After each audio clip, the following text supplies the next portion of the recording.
Stay on top of stories about stocks that may impact the market or your portfolio today in Stocks Making News.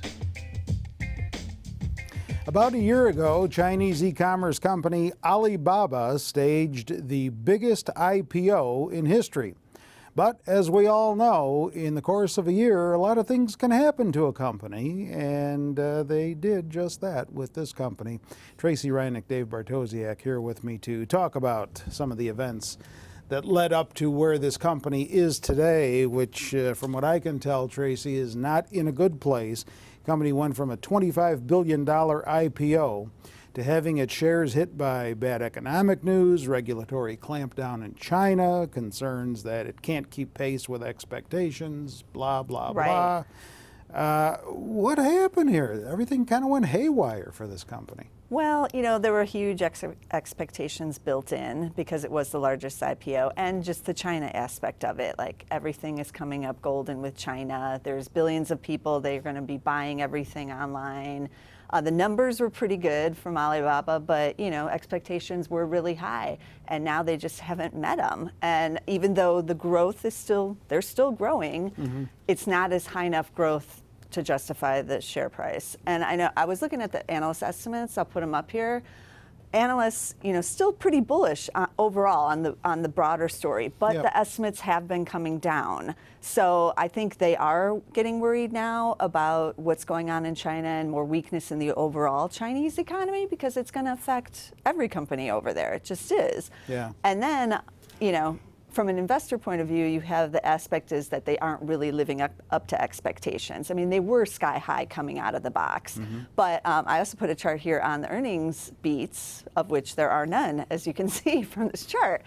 And it's one thing, you know, the first quarter, you know, it's always iffy on the first quarter with a new IPO company. The analysts always don't get it right. And, you know, you see some misses a lot of times on the first quarter, but they haven't beat yet.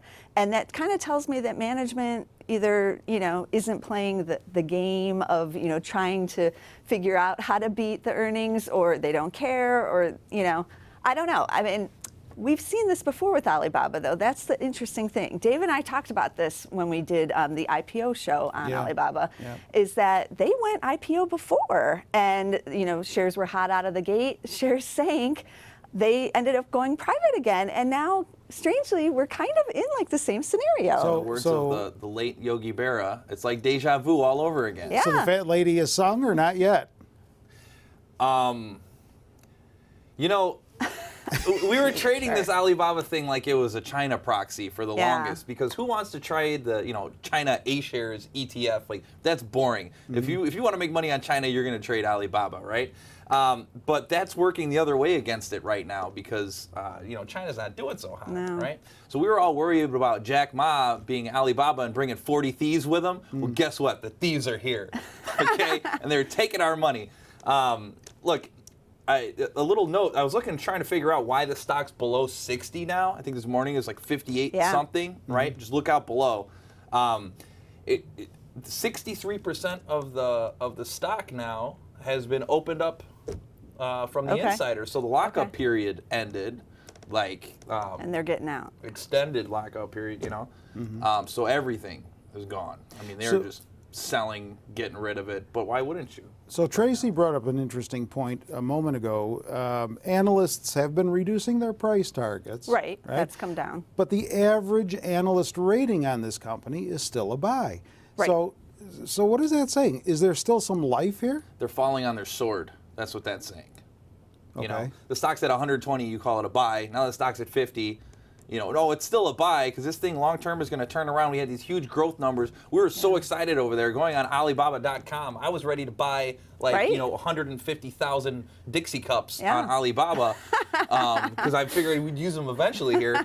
And everybody was so excited about it, but it's just not there, because I feel like you got this thing, Tracey, you were talking about it, like, where the company is kind of spinning this great story to the analysts, because that's the only thing they know how to do. Right. And they're not managing their expectations, and that's why they keep missing. They're not playing the game, and they're in our stock market. So you either play the game or you get pounded, like what's happening right now. That's why the stock's at 58. Right. So bottom line, does it still have further to fall? I think so. How much? Any way to tell? I don't. You know, if you'll take a look at the stock chart real quick, that we pull up here. The problem is we're in no man's land again, right? You see the redness on that is where the volume at price, right? So there's a ton of volume that went out above us here. So a lot of the volume, if you look, is at kind of at 65, and we're below that. So the market's probing lower, trying to find where this fair value might be. So the next logical step is 50, because it's kind of a psychological level there. So I think it goes to $50, and then there's another battle where we decide whether or not we like this thing. If the Chinese story gets better, it'll bounce. If it doesn't, then look out below. Right, I do think it's a proxy for China at this point. No matter how, that they're still growing double digits, nobody cares about that because they're looking at the Chinese economy.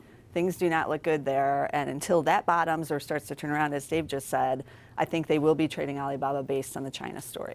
All right, well, as with a lot of other stories, we'll just wait and see how it goes. Thank you both for that. And if you want more stock commentary, stock picks, stock picking strategies, get over to our website, Zacks.com, if you're not there already, because you find it all there and you can link to it right off the homepage.